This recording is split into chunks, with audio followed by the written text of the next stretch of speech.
እንደ አውሮፓውያን አቆጣጠር ጁላይ 2024 ነበረ ክቡር ጠቅላይ ሚኒስትራችን 5 ሚሊዮን ኢትዮጵያን ኮደርስን በ3 ዓመት ኢንሮል አድርገን ወይ አስተምረን እናበቃለን ብለው ነበረው። እነዚህ 5 ሚሊዮን ኮደርስ ለኢትዮጵያ ብቻ ሳይሆን ለአፍሪካም አዳዲስ ተስፋ፣ አዳዲስ የእድገት ትልም የሚቀርጹ እንደሚሆኑ ይገመታል።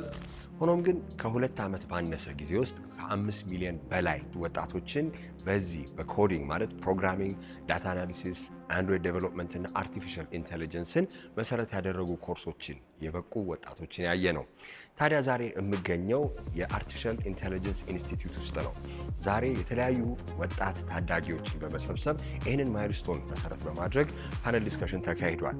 በዚህም ላይ እንግዲህ ከዚህ በፊት ተምረው የተመረቁ እና ስታርታፕ የጀመሩ ወጣቶች ከዛም ደግሞ ዘርፉ ላይ ያሉ ባለድርሻ አካላት፣ የመንግስት ባለስልጣናት በተገኙበት ውይይት ተደርጎ እነዚህ ወጣቶች የተለያዩ ኮርሶችን ወስደው ብቁ የሆኑ ዲጂታል መሪዎች ወይም ዲጂታል ሊደርስ እንዲሆኑ መሰረቱ እየተጣለ ነው። እንግዲህ ኦገስት 2026 ደግሞ ሲጠናቀቅ 5 ሚሊዮን ስለታለፈ ኦልሬዲ 7 ሚሊዮን ለማድረስም እቅድ ተይዟል። ዛሬ እንግዲህ በዚህ ሁነት ላይ ተገኝቼ እያወራሁ ያለሁት የተለያዩ ባለድርሻ አካላትን፣ ወጣቶችን፣ ታዳጊዎችን ሳወራ እስቲ እንደው እንደዚህ አይነት ክህሎቶችን ማዳበር አንደኛ እንደው ለራስ ከመብቃት በዘለለ ለአንድ ሀገር ምን አይነት ምጣኔ ሀብታዊ ጥቅም አለው የሚለውን በዛሬ ሃሽታግ ሽቀላ እንመለከታለን። ኢትዮጵያ ከያዘቻቸው የዲጂታል ትራንስፎርሜሽን አጀንዳዎች መካከል እንደ ዋነኛው ፒለር መጥቀስ የሚቻለው የ5 ሚሊዮን ኮደርስ ኢኒሺየቲቭ ነው።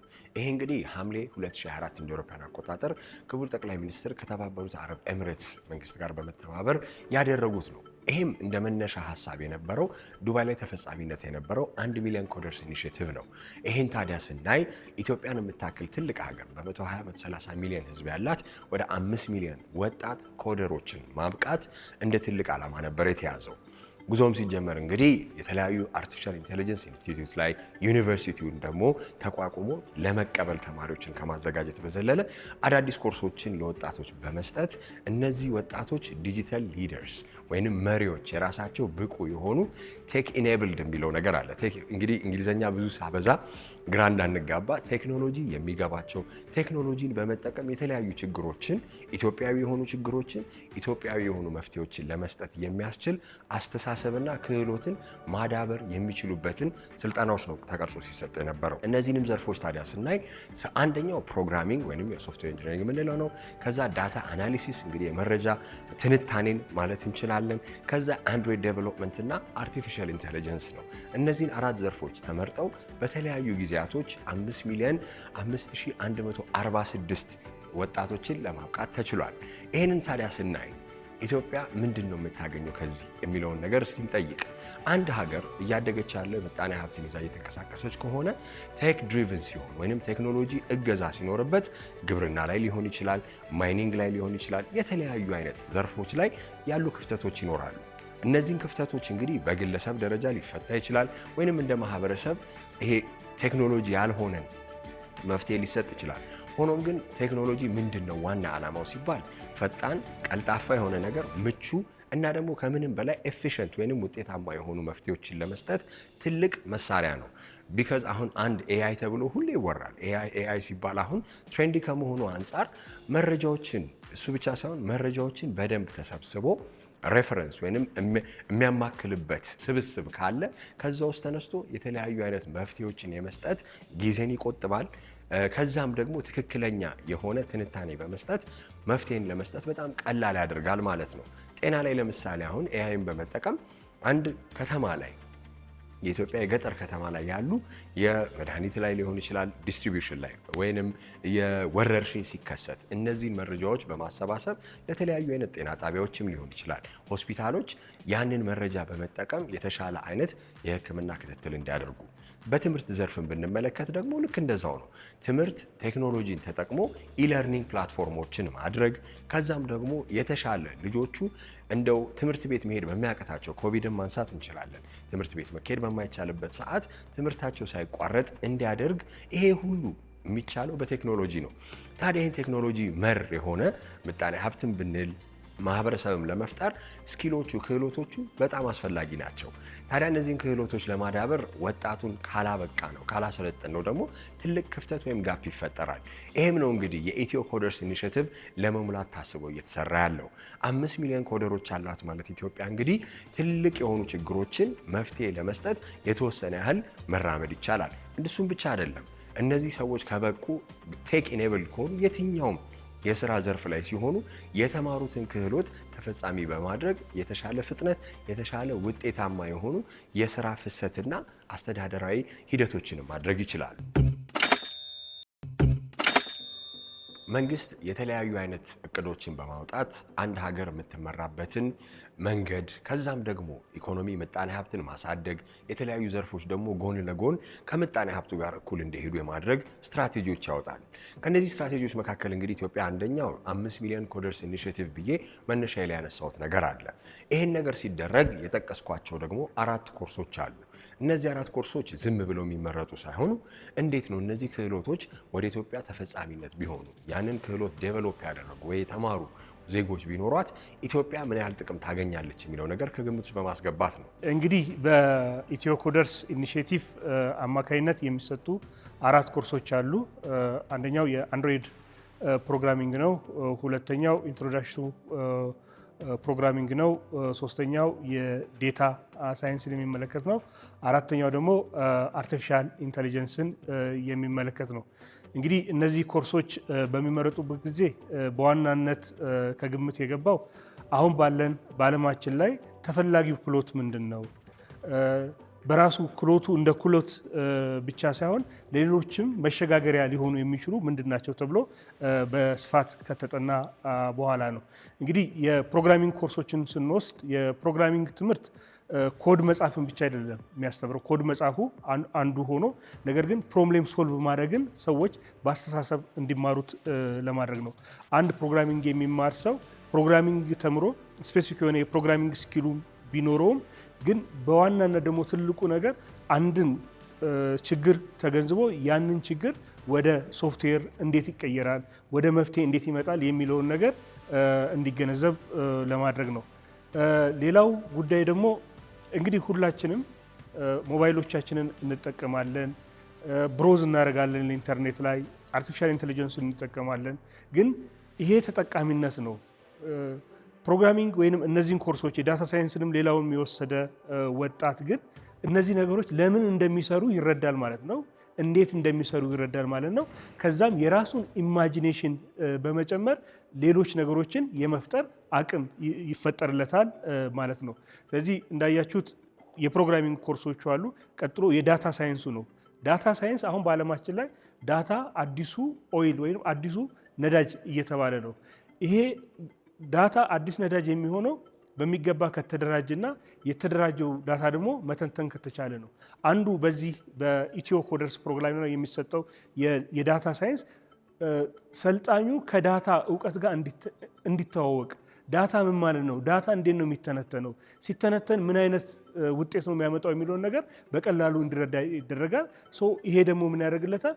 በዓለም ላይ አሁን ዳታን በሚመለከት ምንና እንዴት እየተሰራ እንደሆነ አንደርስታንድ እንዲያደርገውና በአካባቢው ያሉ ዳታዎችን አቀናብሮ ወደ ጥቅም እንዲለውጥ የሚያደርገው ነው። ሌላው አራተኛው ኮርስ የዚህ ከአርቲፊሻል ኢንተለጀንስ ጋር የተያያዘ ነው። እንደምታውቁት አሁን ዓለማችን በከፍተኛ ፍጥነት ወደ አርቲፊሻል ኢንተለጀንስ ዙር ውስጥ እየገባች ትገኛለች። ይሄ ነገር አንደኛ ነገር ሰዎች አርቲፊሻል ኢንተለጀንስን ምን እንደሆነ አንደርስታንድ ማድረግ አለባቸው፣ እንዴት እንደሚሰራ፣ ለነሱ እንዴት እንደሚጠቅም። ምክንያቱም የቴክኖሎጂውን አፕሪሺየት ማድረግ ብቻ ሳይሆን እኛም ወደ ራሳችን ተመልሰን የአካባቢያችንን ችግሮች በእነዚህ ቱሎች መፍታት መቻል አለብን እና በአጠቃላይ የኢትዮ ኮደርስ ላይ የተመረጡት ኮርሶች እነዚህን ልዩ ጉዳዮች ከግምት ውስጥ በማስገባት እየተከናወኑ ናቸው ማለት ነው። ማሰልጠኑ ማብቃቱ የአንድ አካል ሲሆን ከዛ ግን የሚመጣው ስራ አፈጣጠር ላይ ወይም ስራ ፈጠራ ላይ ምን አይነት ደግሞ ኢኮሲስተም ወይም ምህዳር ይፈጠራል የሚለውን ነገር እንጠይቃለን። አንድ ሰው ተምሮ ሲወጣ አብዛኛውን ጊዜ አሁን የከፍተኛ ትምህርት ተቋማት አሰልጥነው ወይ ጨርሰው በዲግሪ ይሁን በዲፕሎማ በማስተር ሲወጣ ቀጥታ ትምህርት ጨረስን ስራ መቀጠርን ወይም ስራ ማግኘትን ነው የምናስበው። ለየት ያለው ግን በቴክ ወይንም እንዲህ አይነት ክህሎቶችን ስናስብ ስራ መቀጠርን ሳይሆን ራሳችን እንዴት ነው ስራ ፈጣሪ የምንሆነው የሚለውን ነገር እንዲያስቡ ማድረግ፣ ከዛም ደግሞ ጎን ለጎን ችግሮችን አይደንቲፋይ አድርገው ወይ ለይተው ለዚህ ችግር ምን አይነት መፍትሄ ሊሰጠው ይችላል፣ እኔ በተማርኩት ክህሎት ይህንን ነገር በምን አይነት መፍትሄ ሊሰጠው እችላለሁ የሚለውን ነገር እንዲያስቡ የማድረግም አእምሮን የማንቃትም ስራ ሂደት ይኖረዋል። አዎ እንግዲህ እነዚህ ኮርሶች ሲሰጡ በዋናነት እነዚህን ስልጠናዎች የወሰደ ሰው ሶፍትዌር ኢንጂነር እንዲሆን አይደለም። ሊሆንም ይችላል፣ ግን ያ ብቻ አይደለም። ዋና ዓላማው ምንድነው? በየትኛውም የስራ መስክ ይሂድ እነዚህ ስኪሎች ያስፈልጉታል። በግብርናውም ይሳተፍ፣ በቱሪዝም ይሳተፍ፣ በሜዲሲንም ይሁን በማንኛውም የስራ መስክ እነዚህ ስኪሎች መኖር አለባቸው። አሁን በዓለማችን ላይ አንዱ ትልቁ ነገር በዓለማችንም በሀገራችንም ስራዎች እየተቀየሩ ነው የሚገኙት። ጆብ እየተቀየረ ነው። የስራ ኔቸሩ በአጠቃላይ እየተቀየረ ነው። ዛሬ ማንኛውንም ትንሽዬውንም ስራ ብንወስድ ከዲጂታል ውጭ አይደለም። ለምሳሌ ሃውስ ክሊኒክ የቤት ማጽዳትን ስራ እንውሰድ። የቤት ማጽዳት ስራ አሁን ዝም ብሎ ከዚህ በፊት እንደምናደርገው ዝም ብሎ የሚጸዳበት አይደለም። ቱሎች አሉ። እነዚህ ቱሎች ዲጂታል ቱሎች ናቸው። ነገር ልንማርባቸው የምንችላቸው ወይም በአግሪካልቸር ላይ የምንጠቀምባቸው ቱሎች ሁሉ ዲጂታል እየሆኑ ናቸው። ስለዚህ የመጀመሪያው ነገር ከስራ ፈጠራ አንጻር ይሄ ፕሮግራም የሚያዘጋጀው ምንድነው? ልጆቹ ወይም ሰልጣኞቹ ቨርስታይል እንዲሆኑ ለማንኛውም ስራ ሬዲ እንዲሆኑ ያደርጋቸዋል ማለት ነው። ምክንያቱም አሁን የዲጂታል ስኪልን ሳይያዝ ወደሚቀጥለው ስራ መሸጋገር አይቻልም ነው። ሌላው በተለይ ከመንግስት አንጻር ወይም ከሚኒስትሩ አንጻር የሚሰሩ ነገሮች ምንድን ናቸው? እነዚህ ስራ የሚፈጥሩ ልጆች ወደ ስራ እንዴት ነው ሊሰማሩ፣ የህግ ማዕቀፉ ምንድን ነው የሚለውን በማድረግ እንግዲህ ባለፉት ጊዜ እንደምታውቁት የስታርታፕ ህግ እንዲወጣ ተደርጎ በዚህ በስታርታፕ ህጉ አማካኝነት አዳዲስ ስራ ፈጣሪዎች የሚበረታቱበት የስራ ሁኔታ እየተመቻቸ ይገኛል። ይሄ ክህሎት በጣም ብዙ ነገሮችን እንዳደረግ አግዞኛል። ምክንያቱም አብዛኛው ጊዜ ኮዲንግ ስንማር ኮምፒውተር ላይ ለመስራት ወይም ደግሞ ኤአይ ሶሉሽኖችን ዲቨሎፕ ለማድረግ እንዳለ ሆኖ ነገር ግን እንዴት እንደምታስቡ ራሱ ይቀይረዋል። ማለትም ይሄ ሲስተምስ ሌቭል ቲንኪንግ የምንለው እንዴት ነው ኮምፒውተሮች የሚሰሩት፣ እንዴት አድርጌ ችግሮችን ልፍታ የሚለውን አስተሳሰባችሁን በደንብ ለማዳበር የሚጠቅም ችሎታ ነውና እሱ ደግሞ ቴክኖሎጂው ቢቀያየርም ጊዜው ቢቀያየርም በስራ ገበታዬ ላይ የበለጠ የተሻለ ሆኜ እንድሰራና እንድገኝ ረድቶኛል። እናንተ መስራት የምትፈልጉት ሶሉሽን ይኖራል አይደለ? ይሄንን ብሰራ እንደዚህ ባደርግ የምትሉት በየራሳችሁ ፊልድ ያለው እሱን ነገር አሁን ጊዜው ነው እሱን ለመስራት እና ከምንም በላይ ደግሞ እንደዚህ አይነት ኮርሶችን በመውሰድ ራሳችሁን ቴክ ኢኩዊፕድ አድርጉ። ቴክ ኢኩዊፕድ ማድረግ is the most important thing አሁን ላይ ባለው ማለት ነው። ከዛ on top of your mind ያለውን any ሶሉሽን ፕሮብለም እኔ ያያችሁትን አይነት ፕሮብለም ሶሉሽን ቢውል አድርጋችሁ ለመስራት ጊዜው ነው። ምክንያቱም 5 ሚሊየንስ የሚሆኑ ኮደሮች ወስደዋል። ስለዚህ 5 ሚሊየን ቴክ ኢኩዊፕድ የሆነ ኮሚኒቲ አለ ማለት ነው። ከዛ ቀጣይ ደግሞ ለመውሰድ 7 ሚሊዮን ኦልሞስት 7 ሚሊዮን ለማድረስ ነው። ስለዚህ 7 ሚሊዮን የሚሆኑ ደግሞ again ቴክ ሬዲ የሆነ ኮሚኒቲ አለ ማለት ነው። ስለዚህ ይሄ ሁሉ የናንተ ካስተመር ሊሆን የሚችል ነው ማለት ነው። ሌላው በሚኒስትሩ የሚደረገው ይሄን ፕሮግራም እንዲተዋወቅ በማድረግ በዚህ ፕሮግራም ውስጥ ያለፉ ልጆች እስኪላቸው ምን እንደሆነ ሌሎች እንዲረዱት የማድረግ በተለይ ደግሞ አሁን የአውትሶርሲንግ ብዙ ቢዝነሶች አሉ። ኢንተርኔት እየተስፋፋ ነው። ስለዚህ እዚህ ላይ የሚሳተፉ ልጆች ማይንድ ሴታቸው ወይም አስተሳሰቡ መቀየር አለበት። ለምሳሌ ሩቅ ቦታ ያለ አንድ ወጣት በዲጂታል ስኪል ካገኘ የግድ ስራ ለመፍጠር ወይንም የፈጠረውን ለተጠቃሚው ለማቅረብ አዲስ አበባ ድረስ መምጣት የለበትም። የትም ቦታ ቢሆን አዲስ አበባም ቅርቡ ነች። ከአዲስ አበባ አልፎ በየትኛውም ዓለም ላይ ስራ መስራት ይችላል፣ ውጤቶቹን ማቅረብ ይችላል ማለት ነው። እና በዚህ መልኩ ነው በተለይ ከኛ ሚኒስቴር መስሪያ ቤት አንጻር በዚህ መልኩ ነው ወደ ስራ እንዲገቡ እያደረግን ያለን። ይሄ ብቻ አይደለም እንግዲህ ወጣቶች ወይም ታዳጊዎች አንድ እኛ ድሮ ስንማር መማር ከዛ መቀጠር ቅድም እንዳልኩት ነው። አሁን ግን ያሉት ወጣቶች የራሳቸው ስራ ፈጠራ ብቻ ሳይሆን አብዛኛውን አሁን ቢዝነስ ፕሮሰስ አውትሶርሲንግ የሚባል አለ በዓለም ላይ በጣም እየሰራ ያለ። ህንድን ማንሳት እንችላለን፣ እነ ፊሊፒንስን ማንሳት እንችላለን። ኢትዮጵያም ላይ እንግዲህ በጣም እየተለመደ የመጣ አሰራር አለ። ምንድነው ሪሞት ወርኪንግ የምንለው? ሪሞት ወርኪንግ ማለት አንድ አዲስ አበባ ላይ ሆነን ከአሜሪካ ካለ ድርጅት ጋር በምናደርገው የስራ ውል ስምምነት የአሜሪካ ስራ ሰዓትን ጠብቀን የምንሰራበት ሂደት ነው። ይሄ ዋናው ነገር መሰረት የሚያደርገው የቴክ ስኪሎችን ነው። የዲጂታል ክህሎቶች እንግዲህ በር ከፋች ናቸው። እናንተም እያያችኋቸው እንደሆነ እገነዘባለሁ። ለተሻለ ስራ፣ ለተሻለ እድሎች በዓለም አቀፍ ደረጃ ደግሞ እንደምታውቁት ሪሞት ወርክ የሚባል ትላልቅ የዓለም አቀፍ ኩባንያዎች ከተለያዩ ታዳጊ ሀገሮች ወጣቶች ዲጂታል ክህሎት ያላቸውን ወጣቶች እየቀጠሩ ባሉበት በሀገራቸው ተቀምጠው የመስራት እድሎችም አሉ ማለት ነው። ስለዚህ ለዛም ራሱ አንድ ትልቅ በር ከፋች ክህሎት ነው፣ ይሄንም ስታዳብሩ ማለት ነው። ከኮቪድ በኋላ በጣም ብዙ ካምፓኒዎች ሪሞት ወርክን በደንብ እያስተዋወቁና እየተጠቀሙ ይገኛሉ። ስለዚህ እነዛ ላይ መሳተፍ ይችላሉ በደንብ በሰፊው።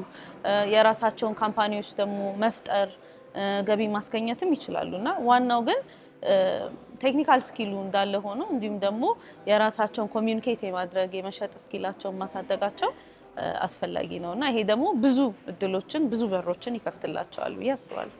የቴክ ስኪል ብቻ ሳይሆን የተለያዩ አይነት ዳታ አናሊሲስን ማንሳት እንችላለን። ኤአይን፣ የአንድሮይድ ዴቨሎፕመንትን ቅድም የተነሱትን ኮርሶች፣ ከዛም ደግሞ ሶፍትዌር ኢንጂነሪንግ። አሁን ደግሞ ላይክ እኛ ሀገር ላይ ከተማችን ላይ እየተለመደ ያለ የጊግ ኢኮኖሚም አለ። ቪዲዮ ኤዲቲንግ እንበለው፣ ግራፊክስ፣ የግራፊክስ ዲዛይኒንግ፣ ቪዥዋል አርት፣ እነዚህ ነገሮች ራሱ የሚሰሩ ወጣቶች እየበዙ መጥተዋል። ታዲያ ይሄ ሁሉ መሰረቱ ምንድነው? እንደዚህ አይነት የቴክኖሎጂ ክህሎቶችን ማዳበር ዋነኛው መሰረት ነው። 5 ሚሊዮን ኮደርስ ወይም የኢትዮ ኮደርስ ኢኒሼቲቭ ሲጀመር ዋና ዓላማ ያደረገው የኢትዮጵያ ወጣቶች በዲጂታል ስኪል ላይ ተገቢው እውቀትና ክህሎት እንዲኖራቸው ለማድረግ ነው። ኢኒሼቲቭ በክቡር ጠቅላይ ሚኒስትራችን አናውንስ ከተደረገ በኋላ እንግዲህ በሁሉም ክልሎች በሚባል ሁኔታ የተለያዩ አደረጃጀቶችና ግንዛቤዎች እንዲፈጠሩ ተደርጓል። በተለይም በፕሮግራሙ ዓላማዎች ላይ በቂ ግንዛቤ እንዲኖር ተደርጓል። 5 ሚሊዮን ኮደርስ ብዙ ላይክ ሜሴጁ ብዙ ነው። 5 ሚሊዮን ኮደርስ ፎር ሚ ማለት ነው።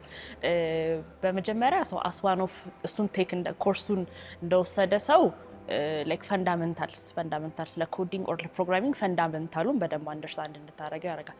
ከዛ በተጨማሪ ግን አስ ቴክ ኢንተርፕረነር ደግሞ ጠይቀኝ የኛ ኢለርኒንግ ፕላትፎርም እና አስተማሪዎች ጋር ሄደን የትምህርት ቤት ርዕሰ መስተዳደሮች ጋር ርዕሰ መምህራን ጋር ሄደን ከዛ ደግሞ ሰብሲቲ ብቻ ብዙ ገቨርንመንት ቦዲዎች ጋር ከብዙ ኮሚኒቲ ጋር አለንና የነሱ የኢኒሼቲቭ ማዕከል ስለሆኑ ሲስተሞቹን ለመጠቀም ሄዚቴት አያደርጉም። ኦኬ እሺ ምንድነው ማድረግ ያለብን ኔክስት ነው የሚሉት እንጂ ይሄ አይ ቆይ ይቅርብኝ ከዚህ በፊት አይተህ ከሆነ ልክ አንድ ሲስተም ቢውል አድርገህ ስትሄድ አይ ቆይ በኋላ ምን ነው የምትባለው። አሁን ግን የለም እሱ ኦኬ ዋት ሹድ አይ ምን ላድርግ ቀጣይ የሚለው። ስለዚህ 5 ሚሊዮን ቴክ ኢናብልድ ቴክ ሬዲ የሆነ ኮሚኒቲ ማለት አድርገህ አስበው። ስለዚህ አስ ቴክ ኢንተርፕረነር አንድ ሲስተም ይዘን መተን ዴርስ ቴክነብል የሆነ ኮሚኒቲ አለን። ሞባይል አፕሊኬሽን ዳውንሎድ አድርጎ የሚጠቀም ሰው አጠቃቀሙን ኢዝሊ መሆኑ ስትነግረው ራሱ ኦኬ ምን ላድርግ የሚለውን አይነት ኢኒሼቲቭ ያለው። ስለዚህ ቢንግ ዋን ኦፍ ደ ኢኒሼቲቭ እና ደግሞ ከዛ ደግሞ ኢኒሼቲቭ ውስጥ ያሉ ኮሚኒቲዎች ደግሞ ለነሱ ደግሞ ሲስተም መስራት ጉድ ፓርት ነው። በጣም ትልቅ አድቫንቴጅ ነው ለጊዜው። ሌላው አንዱ ጥሩ አጋጣሚ ወይም ጥሩ ነገር የሆነው ከዛ ፊት የዲጂታል ኢትዮጵያ 2025 ስትራቴጂ እየተገበረ ነበር። በ2025 ስትራቴጂ አንዱ ከሰጠን ነገር ውስጥ አንዱ በአብዛኛው አካባቢዎች መሰረተ ልማቶች እንዲሟሉ፣ ህብረተሰቡ ደግሞ ስለ ዲጂታል ትራንስፎርሜሽን ግንዛቤ እንዲኖረው መደረጉ ይሄ እንግዲህ በኋላ ይሄ መልካም እድል ሲመጣ ወጣቶች ጥሪውን ተቀብለው በስፋት መሳተፋቸውና በተለይ ደግሞ ትምህርቱ ስልጠናው የሚሰጥበት ሰዎች በራሳቸው ጊዜ ይህንን እውቀት ባሉበት ሆነው እንዲያገኙ መደረጉና አመችነቱ የሚሰጣቸው በጣም ወቅታዊና አስፈላጊ የሆኑ እውቀቶች እነዚህ ሁሉ ተደራርበውና በተለይ ደግሞ በየደረጃው ያሉ የመንግስት አካላት ህብረተሰቡ ከዚህ ተጠቃሚ እንዲሆን ያደረጉት ጥረት ሰፊ በመሆኑ በርካታ ሰልጣኞች ወደዚህ ሊሳተፉ ችለዋል ብዬ አስባለሁ። ወጣቶች ወይም ታዳጊዎች እንግዲህ የተለያዩ አይነት የስራ ዘርፎች ላይ ለመግባት ሊያስቡ ይችላሉ። ዛሬ ግን የተገኘውበት ፓነል ዲስከሽን ላይ ያገኛቸው ወጣቶች በጣም እኔንም ያስደነገጠ 12ኛ ክፍል ላይ ጨርሰው ራሱ አይኖ ይሄንን ነገር እንደዚህ አይነት መፍትሄ መስጠት እፈልጋለሁ፣ ዲጂታል ወይንም ቴክኖሎጂ ነገሮች የቴክኖሎጂን ክህሎቶችን በማዳበር ለኢትዮጵያ ላይ ብቻ አይደለም በአጠቃላይ ማህበረሰቤ ላይ ለሚታየው ክፍተት መፍትሄ መስጠት እፈልጋለሁ ብሎ የሚያስቡ ወጣቶችን አግኝቻለሁ። በጣም የሚገርመው ስጠይቃቸው ምንድነው መሆን የምትፈልጉት ሲባል የዳታ ሳይንስ፣ ዳታ አናሊሲስ፣ አርቲፊሻል ኢንተለጀንስ ላይ መስራት ነው የሚፈልገው የሚለው እኛ ጋር ግን ድሮ ስናድግ ወይ ፓይለት ወይ ዶክተር የሚለውን ነገር ነው። አሁን ከዚህ ወጣ ያለ አስተሳሰብ ኖሮ አርቲፊሻል ኢንተለጀንስ ላይ ብቁ ሆኜ ዳታ አናሊሲስ ላይ ብቁ ሆኜ የተሻለ ነገር ለሀገሬ ማበርከት እፈልጋለሁ የሚሉ ወጣቶችን ማየት በጣም የሚያስደስት ነገር ነው። አሁን ላይ ዜዶም የሚባል ስታርታፕ አለኝ እና እዛ ስታርታፕ ላይ ኖርማሊ አሁን ላይ እንደ ኮሚኒቲ ነው እያረኩት ያለሁት። የዲቨሎፐርስ ኮሚኒቲ ነው እና ከ5000 በላይ እዛ ኮሚኒቲ ላይ ሰዎች አሉ እና የተለያዩ ኮሚኒቲዎችን አሁን ላይ ቢውልድ እያረኩ ነው ያለሁት። የተለያዩ ፕሮዳክቶች አሉኝ፣ ግን መጀመሪያ ኮሚኒቲ ቢውልድ ከማድረግ ልጀምር ብዬ ለኮሚኒቲ የሚሆን እንደ ስታርታፕ ፎርማል አድርጌ የተለያዩ ነገሮች አዘጋጅቼለት እንደሱ አይነት ነገሮች እየሰራሁ ነው። አሁን እየሰራሁባቸው ያሉ 2 ፕሮጀክቶች አሉ ፕሮብለም ሶልቭ ለማድረግ። አንደኛው ቴክ ላይ ነው የሚሰራው፣ አንደኛው ደግሞ ምንድነው ሄልዝ ላይ ነው የሚሰራው። የሄልዙ ምንድነው ሜዲክስ ብለናል፣ ሜዲካል ዩዘር ኤክስፒሪየንስ ምንድነው እሱ የሚያደርገው ኦል ኢን ዋን ዌብሳይት እና ሃርድዌር ማሁን እየሰራን ነው። ዌብሳይቱ ላይ ሲምፕተም ቼከር አለ፣ ከዛም በኋላ ሄልዝ ትራከር አለ። ፊታችንን ፌሻል ኤክስፕሬሽናችንን ወይም ደግሞ ፊታችን ላይ የሚከሰቱትን ነገሮች አይቶ ምን በሽታ እንደያዘን ጀጅ ሊያደርገን ይችላል፣ የመሳሰሉትን ነገር ሊያደርግ ይችላል ማለት ነው። ሁለተኛው ደግሞ ቴክ ላይ ደግሞ ምንድነው አዲስ ፊክስ ብለናል። አዲስ ፊክስ ምንድነው የሚያደርግልን? አሁን አብዛኞቹ እኔ ወንድሜ ያው ስልክ ጥገና ላይ ተምሮ ነበረ እና ትልቁ ችግር ምንድነው ሪስክ ማድረግ አይችልም ነበር። አዲስ የሆነ ስልክ ተበላሸ፣ እሱን ስልክ አስተካክላለሁ ብሎ ሪስክ አያደርግም። ሶ ምንድነው ያንን ፕሮብለም በማየት ምን ለማስራት ሞከርኩ፣ ምን ለመስራት ፈለኩኝ። 3D ሞዴሎች አሉ የስልኮች፣ ስለዚህ እነሱን ፓርቶቻቸው ስላሉ ጌሚፋይድ የሆነ ዌብሳይት ነው። ስለዚህ 3D ሞዴሉ ሃንድ ትራኪንግ በሆነ መንገድ ምንድነው የምናደርገው ማለት ነው 3D ሞዴሉን እንትን ማድረግ ነው ማለት ነው፣ ፊክስ ማድረግ ነው። ብዙ ፕሮጀክት ጀምረናል ከጓደኞችም ጋር ራሴም በግሌ። ከዛ ውስጥ አንዱ አሁን ለምሳሌ አግሪካልቸር ላይ ብንወስደው በቀላሉ አንድ እርሻ ላይ የሚሰራ ሰው በቀላሉ አንድን ፕላንት ወይም እጽዋት እያሳደገ ያለውን እጽዋት የሆነ በሽታ እንኳን ቢያጠቃበት በቀላሉ በስልኩ ስካን አድርጎ የሚያገኝበት መረጃ እንዴት ትሪት እንደሚያደርገው እና ምን ሜዲሲን መውሰድ እንዳለበት ኢቭን ወደ ውጭ ወጣ ሳይል እንኳን ማግኘት እንደሚችል እና ደግሞ ያን ላንጉጅ ዲፍረንት ላንጉጅ የተለያየ ላንጉጅ ሊያወራ ይችላል፣ ቋንቋ ሊያወራ ይችላል። እንደሚታወቀው ከ81 በላይ ብሔር ብሔረሰቦች አሉ ኢትዮጵያ ውስጥ። ሁሉም ዲፍረንት ላንጉጅ ሊኖራቸው ይችላል። ያን ላንጉጅ አክሰስ የሚያደርግበት የትኛውም ፖዚሽን ቢኖር የትኛውም ቦታ ቢኖር ያን አክሰስ እንዲያደርግ የሚያስችል ሲስተም እየሰሩ ይገኛሉ። እኛ ትምህርት ስንማር የነበረውን ስርዓት አብዛኛውን ጊዜ አነሳዋለሁ። በትምህርት ቤት ሄደን ከ1 እስከ 6ኛ ፔሪየድ ተምረን ነው። አሁን ግን ኢለርኒንግ ፕላትፎርሞች በጣም እየተለመዱ ነው። ኢለርኒንግ ፕላትፎርሞች ማለት ኢንተርኔትና የተለያዩ ዲጂታል ፕላትፎርሞችን ወይንም ድረገጾችን በመጠቀም የተለያዩ አይነት ትሬኒንጎችን፣ ስልጠናዎችና ኮርሶችን መውሰድ ተችሏል። ከዚህ ግን በተለየ መንገድ ያየሁት ዛሬ ከ1ኛ እስከ 4ኛ ክፍል ያሉ ተማሪዎች በዛ እድሜ ላይ ያሉ ተማሪዎችን ኢለርኒንግ ፕላትፎርሙ ላይ በማካተት የተለያዩ አይነት የትምህርት አይነቶችን መስጠት የሚያስችል ነገር ነው። ይሄም እንግዲህ ሲታሰብ በዚሁ የ5 ሚሊዮን ኮደርስ ኢኒሺየቲቭ ውስጥ የተሰራ ነው። እነዚህ ተማሪዎችን ለማብቃት ብቻ ሳይሆን ከልጅነታቸው ጀምሮ ኢለርኒንግ ሲማሩ ትምህርቱን ብቻ አይደለም በቴክኖሎጂ የተሻለ አይነት የትምህርት ፍሰት ራሱ ማግኘት እንደሚቻል የሚያሳዩ ፕሮጀክቶች ናቸው።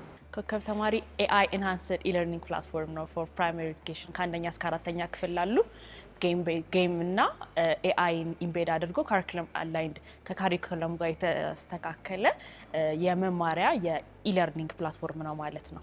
ሶ ላውንች ካደረግን ኦልሞስት ከ3 ወር በላይ ሆኖናል። በየትምህርት ቤቱ ክፍለ ከተማ እርሰ መምህራንን ሰብስበን ስኩል ዳይሬክተርስ አስተማሪዎች አይሲቲ መምህራንን እንዲሁም ሌሎችንም ሁሉንም ሰብስበንና ወላጆችን ባሉበት ነውና እንደነገርኩ ነው ኦልሞስት አሁን ከ1000 በላይ ፕሌይ ስቶር ዳውንሎዶች አሉን። ኦልሞስት ኒር 5000 የሚሆኑ ደግሞ ተማሪዎች ሬጂስተር አድርገው በጣም ትንሽ ቁጥር ነው፣ ግን ስቲል ጊዜው ትንሽ ስለሆነ ከጊዜው ትንሽነት አንፃር ነውና በሚቀጥሉት ጊዜያት ደግሞ ከ100,000 የሚሆኑ በላይ ተማሪዎችን ሬጂስተር አድርገን በደንብ እነሱን ዲጂታሊ ማስተማር የምንችልበትን አይነት ፕላትፎርም ነው ከአዲስ አበባ ትምህርት ቢሮ ጋር በዚህ አጋጣሚ አዲስ አበባ ትምህርት ቢሮ በጣም ማመስገን ፈልጋለሁ። አስ ዋን ኦፍ ፖቴንሻል ገቨርንመንት ፓርትነር ነው ኮላቦሬት አድርገን እየሰራን ያለ ነው እና ሶ ኤኒ ስኩል ኢምፕሊሜንቴሽን ላይ በጣም ሰፖርት አድርጎን ስኩል ኢምፕሊሜንቴሽኑ ጋይድ እያደረገ ሪቪው እያደረገ ይሄን ያህል ደረሰ ወይ ዋትስ ኔክስት መደረግ ያለበት የሚለውን ሁሉንም በጣም ፎሎ አፕ እያደረገ ነው። ስለዚህ ከገቨርንመንት ሳይድም ያሉ የዲጂታል ኢኒሺዬቲቮች የነሱ ሰፖርቶች ትልቅ ነው ልልህ ነው። ሶ ኮሚኒቲው ላይ ትረስትድ የሆነ ሲስተም ይዘህ ከመጣ ኢትስ አ ጉድ ኦፖርቹኒቲ እና በደንብ ኢምፕሊሜንቴሽን ወይም ደግሞ ትግበራው ላይ በደንብ ኮላቦሬት እያደረግን ነው ማለት ነው። ዛሬ እንዳየነው 5 ሚሊዮን ኮደርስ ኢኒሺዬቲቭ ወጣቶችን ማብቃት ብቻ አይደለም፣ ከስር ያሉ ደግሞ ወጣቶች እንዴት አድርገው እዛ ደረጃ ላይ መድረስ እንደሚችሉ ፓይፕላይን ወይንም የሪክሩትመንት የምልመላ ሂደቱን መመልከት ችያለሁ። በጣም የሚገርመው ወጣቶቹ ሲያወሩ የነበሩት ወይ ታዳጊዎቹ እያወሩ የነበሩት ፕሮጀክቶች ለእኔ በጣም ሩቅ የሆኑ እንዲያውም እየተረዳኋቸው ነው የነበረው። በጣም ደስ የሚል ኤክስፒሪየንስ ነበረ። የዛሬው ሃሽታግ ሽቀላ ይህን ይመስል ነበረ። በሚቀጥለው ሳምንት እስከምንገናኝ መልካም ጊዜ